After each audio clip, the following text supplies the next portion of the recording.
कांग्रेस की मुसीबत बढ़ रही है। कोर्ट ने फर्जी दस्तावेज पर सोनिया गांधी को नोटिस भेज दिया है और जवाब सीधे सीधे मांगा है। जी हां, दिल्ली की राउज एवेन्यू कोर्ट ने सोनिया गांधी को नोटिस भेजा क्योंकि आरोप है कि 1980 की वोटर लिस्ट में उनका नाम था, जबकि भारतीय नागरिक वो साल 1983 में बने। मतलब नागरिकता बाद में, वोटर लिस्ट में नाम पहले। ये पूरा खेल फर्जी दस्तावेजों के शक पर टिका है।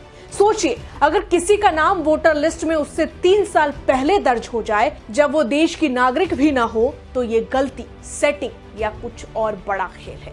आइए आपको पूरा मामला बताते हैं। बताएंगे कि कांग्रेस के पूर्व अध्यक्ष सोनिया गांधी पर क्या दावे हैं, कोर्ट ने क्या कुछ कहा और अब आगे क्या होने वाला है, इस रिपोर्ट में आपको बताएंगे। सबसे पहले आप ये समझिए कि 12 राज्यों और केंद्र शासित प्रदेशों में चल रहे स्पेशल इंटेंसिव रिवीजन यानी SIR अपने अंतिम चरण पर है। दरअसल स्पेशल इंटेंसिव रिवीजन मतदाता सूची की विशेष गहन जांच पड़ताल होती है, जिसमें नए वोटर जोड़े जाते हैं और गलतियां सुधारी जाती है। इसका मकसद ये होता है कि अगले चुनाव से पहले मतदाता सूची पूरी तरह सही और अपडेटेड हो। बहरहाल इस पर अभी भी सदन में चर्चा जारी है, लेकिन अभी ये मामला चल ही रहा था कि सोनिया गांधी का नाम सियासी गलियारों में राजनीति की वजह बन गया और अब ये मामला कोर्ट में है, जिससे कांग्रेस के पूर्व अध्यक्ष पर मुसीबत आ गई है। अब सवाल है कि पूरा मामला है क्या।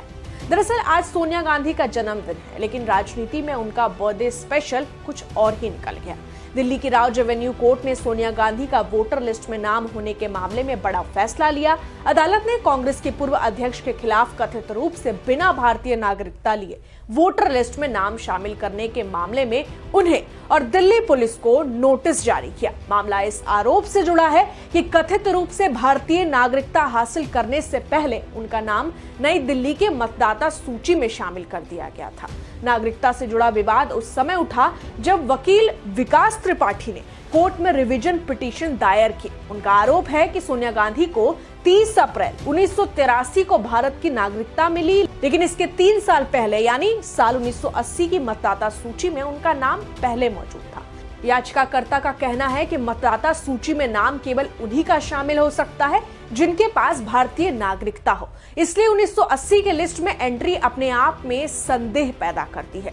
यानी टाइमलाइन ही सबसे बड़ा सवाल बन चुकी है। बता दें कि सितंबर 2025 में मजिस्ट्रेट कोर्ट ने यह कहते हुए शिकायत खारिज कर दी थी कि याचिकाकर्ता अपने आरोपों को साबित करने के लिए पर्याप्त और ठोस साक्ष्य प्रस्तुत नहीं कर पाया। अदालत का मानना था कि FIR दर्ज कराने का आधार कमजोर है और उपलब्ध तथ्यों से कोई स्पष्ट अपराध बनता नहीं दिखता। लेकिन अब रिवीजन पिटीशन पर सुनवाई करते हुए राउज एवेन्यू कोर्ट ने पहली नजर में मामले को विचार योग्य पाया और दोबारा नोटिस जारी कर दिया। अदालत ने यह भी स्पष्ट किया कि आगे की प्रक्रिया तय करने से पहले दोनों पक्षों की प्रतिक्रियाएं सुनना आवश्यक होगा।